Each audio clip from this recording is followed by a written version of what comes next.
तो जब माँ कहती थी बेटा तू बड़ा होगा तो मेरे ऊपर कोई हाथ नहीं उठा पाएगा। मेरी अपनी माँ को मैंने दसियों बार अपनी आंखों के सामने पिटते देखा अपने चाचा ताऊ से। तो जब मैं गुरुकुल में आ गया तब मुझे बहुत याद आती थी। माँ कहती थी बेटा तू बड़ा हो जाएगा तो मुझे कोई हाथ नहीं लगा पाएगा। तो कई बार मैं परेशान हो जाता था कि मेरी माँ की कितनी इच्छाएं थी मुझसे, लेकिन फिर मैं हिम्मत करके अपने आप को रोकता था कि मैं खेत में जाता हूं, क्योंकि मैं तो किसान के घर में पैदा हुआ। मैं खेत में जाता, सांप काट लिया होता तो मैं मर जाता, तो भी माँ को कोई न संभालता ना। तो ऐसे करके अपने आप को रोक लेता था और पूर्ण दृढ़ता के साथ में मैंने अपने ब्रह्मचर्य व्रत का पालन किया। माँ को बार बार भुलाने की कोशिश करता रहा, मोह नहीं था, लेकिन माँ की कुछ बातें याद आती थी। जब मैंने संन्यास लिया मेरी माँ ने कभी, मैं इस बात को ईमानदारी से कह सकता हूं कि मुझे चिढ़ाने के लिए दूसरों ने कभी भी कह दिया होगा कि तेरा ब्याह करा देंगे। आज मेरी माँ यहां बैठी है, मेरी माँ ने कभी मुझे नहीं कहा कि बेटा तेरा ब्याह कराऊंगी। लोग कहते हैं ना कि माँ को इच्छा होती बहू का मुंह देखने की। मेरी माँ को इच्छा हुई होगी, मुझे नहीं पता हुई होगी नहीं होगी, मैंने कभी पूछी भी नहीं। अब तो इसको भव्य भी मिल गई है, इसलिए मुझे लगता है कि वो इच्छा कभी रही भी होगी तो मिट गई होगी। तो जब मैंने संन्यास लिया तो माँ बेहोश होके गिर गई। सबको पता है, जो 15-20 उस समय के यहाँ लोग बैठे हैं जो उस समय संन्यास दीक्षा में आए। माँ बेहोश होके गिर गई, फिर उठे, फिर गिर जाए। लेकिन आज मैं इस बात से संतुष्ट हूं कि जितने भी माँ के कष्ट थे, मेरे अनुज भ्राता बालकृष्ण जी ने एक बात कही कि जब तुम इस भारत माता और इस भारत माता में बसने वाली करोड़ों माताओं के दर्द को दूर करने के लिए आते हो तो वो जगत जननी माँ तुम्हारे माँ के सारे दुखों को अपने आप हर लेती है।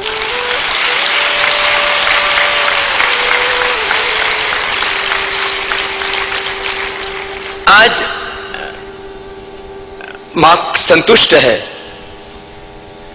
श्रद्धेय आचार्य श्री बालकृष्ण जी को मैं इसलिए भी ज्यादा इस मामले में महत्व देता हूं और इनका मुझे ज्यादा ख्याल रखना पड़ता है, क्योंकि मेरी मां तो साल में 1-2 बार कम से कम मुझसे मिल लेती होगी, लेकिन वर्षों वर्षों तक अपनी मां से दूर होकर के, क्योंकि मुझे इनका बड़ा भाई की तरह भी इनका ध्यान रखना पड़ता है और मां से कितने कितने वर्षों ये दूर रहते हैं, इनको वो मां वाली भूमिका भी मुझे आना पड़ता है। मैं अपनी मां से भी ज्यादा यदि किसी के तप को साधुवाद दूंगा तो वो माता श्रद्धेय पूज्य सुमित्रा देवी है, जिसने ऐसा पुत्र मुझे दिया और अपने कष्टों को कभी एक शब्द भी उसके बारे में नहीं कहा। तो मैं इन पूज्य मातृचरणों में प्रणाम करता हूं और मैं अपने सन्यास धर्म को 100% निभाता हुआ, मैं किंचित मात्र लेश मात्र भी मेरे मन में कोई संशय या भ्रम नहीं है कि मैंने इन माओं को आज पहली बार केवल इसलिए बुलाया है कि लोग मुझसे कहने लग गए थे कि बाबा आप हर दिन कहते हो माता पिता भगवान है, तो आप अपनी माता पिता को क्यों आप जो है पर्दे के पीछे रखते हो? क्या माँ को कभी सामने लाने से आप कोई अनैतिक काम कर रहे हो? मैंने कहा ना, ऐसा कुछ भी नहीं है। तो हो सकता है न जाने इसके बाद भी, क्योंकि इन माओं की कभी इच्छा नहीं कि हम मंचों पर आए, हो सकता है इसके बाद भी कई वर्षों तक ये मंचों पर ना आए, क्योंकि इनकी कोई इच्छा नहीं है, कोई इनका संकल्प नहीं है। इनको ये है कि बस हमारे भगवान ने हमारे बेटे को जिस काम में लगा रखा है उस काम को निरंतर करती रहे। मां ने कभी मुझसे मोह की बातें नहीं कही। आज इन पूज्य संतों और इन महापुरुषों की उपस्थिति में ये दोनों माताएं आज का ये लोकार्पण का कार्य करेंगी और मैं आचार्य जी को कहूंगा कि क्योंकि मैंने कभी कभी विनोद में मां का नाम जरूर बताया है और पिता का भी नाम बता देता हूं, ऐसे कोई पिता से मेरा कोई वैर नहीं है।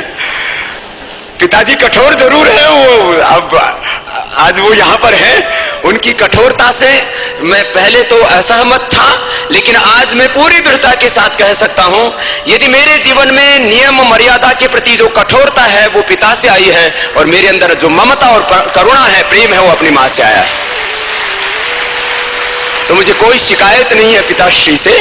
लेकिन अब बात यदि की जाए तो मैं जो है, अब ये पक्षपात कहिए जो भी कहिए, मुझे यदि प्राथमिकता के आधार पर कहा जाए तो मैं मां को नंबर ज्यादा दूंगा। वो अब जो है वो अपने अपने मूल्यांकन की बात है। तो खैर, मैं श्रद्धेय आचार्य बागशन जी से कहूंगा कि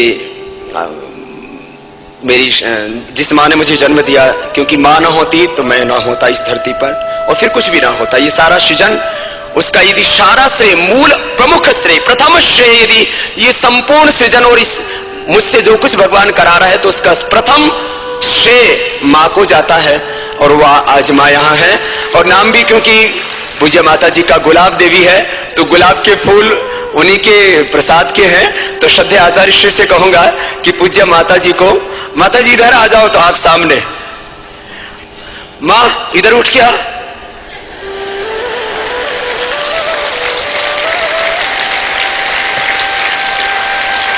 माता जी, सुमित्रा जी, तो मैं कहूँ आज जो है आचार्य बागशन जी से कहोगा कि गुलाब को तो ये एक गुलाब का फूल तो इसने शरीर से पैदा किया, ये दूसरा गुलाब का फूल शरीर से नहीं, आत्मा से, मन से पैदा हुआ। तो आचार्य बागशन जी माता गुलाब देवी का,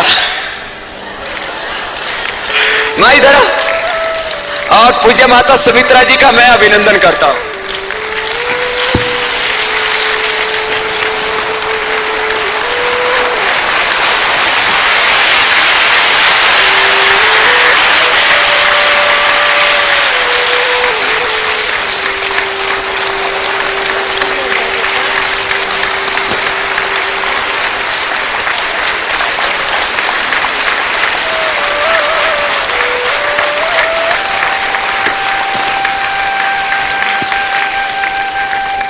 और मैं चाहता हूं कि दुनिया में जितने भी बुजुर्ग माँ बाप हैं,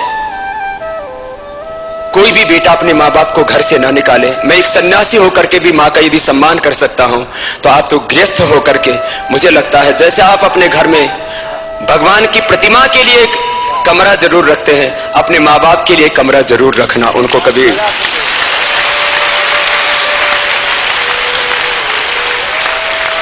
वृद्धाश्रमों में मत भेजना, और चाहे सूखी रोटी ही दे देना। अरे हमारे यहाँ तो माँ जब बचपन में हमें डांटती थी तो इस बात के लिए डांटती थी कि बेटा पहली रोटी के हाथ नहीं लगाएगा, एक कुत्ते के लिए है, दूसरी गाय के लिए है। जब कुत्ता और गाय को हम रोटी दे सकते हैं, माँ बाप ने तो हमें इस धरती पर पैदा किया है, क्या उनको हम 2 वक्त की रोटी नहीं दे सकते? माँ बाप को कुछ नहीं चाहिए, तुम्हारी न धन न तुम्हारी दौलत, माँ बाप को खाली तुम्हारा प्यार चाहिए। और मुझे लगता है कि हम सीखेंगे, और कहीं ना कहीं हमसे यदि भूल हुई है तो हम प्रायश्चित करेंगे।